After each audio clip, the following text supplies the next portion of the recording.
Hello दोस्तों, राधे राधे। मैं हूं संगीता यादव। अपने यूट्यूब चैनल पे आप लोग का स्वागत करती हूं। दोस्तों, आप लोग के बीच में बहुत ही प्यारा तुलसी जी का गीत लाई हूं। कैसा लगा कमेंट बॉक्स में बताना। अच्छा लगे तो लाइक सब्सक्राइब शेयर जरूर करना और ज़्यादा से ज़्यादा वीडियो को सपोर्ट करना दोस्तों। धन्यवाद। सावर सावर तुलसी के हरियर हरियर पतवा, मोजरिया झरझर गिरे लाहो आंगनवा, बहुरवा झरझर गिरे लाहो आंगनवा।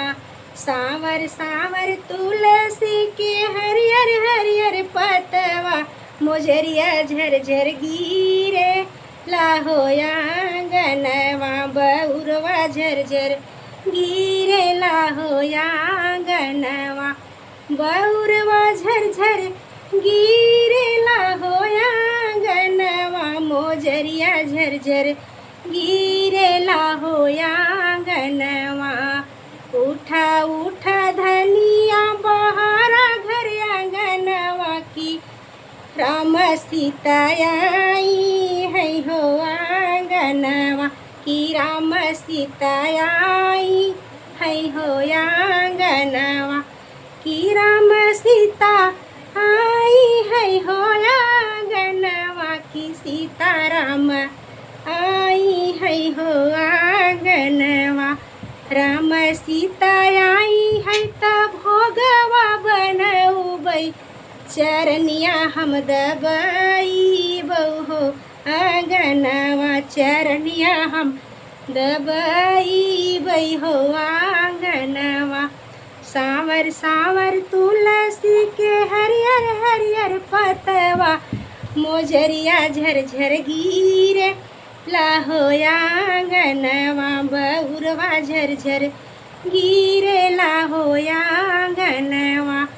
उठा उठा तिरिया बहारा घर आंगनवा की, विष्णु प्रिया आई है हो आंगनवा की, लक्ष्मी मैया आई है हो आंगनवा की, लक्ष्मी मैया आई है हो आंगनवा। तगी के दिना बारबै हो आंगनवा, तगी के दिना बारबो आंगनवा।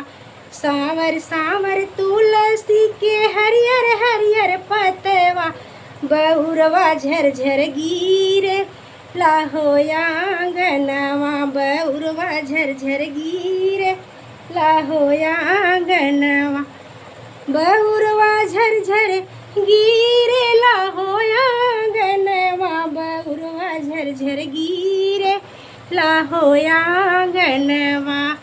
उठा उठा तिरिया बहारा घर आंगनवा की, राधा कृष्ण आई है हो आंगनवा की, राधा कृष्ण आई है हो आंगनवा, राधा कृष्ण आई है हो आंगनवा, त राधा कृष्ण आई है हो आंगनवा, राधा कृष्ण आई है हो आंगनवा। त माखन मिश्री खाई है हो आंगनवा, त माखन मिश्री खाई है हो आंगनवा।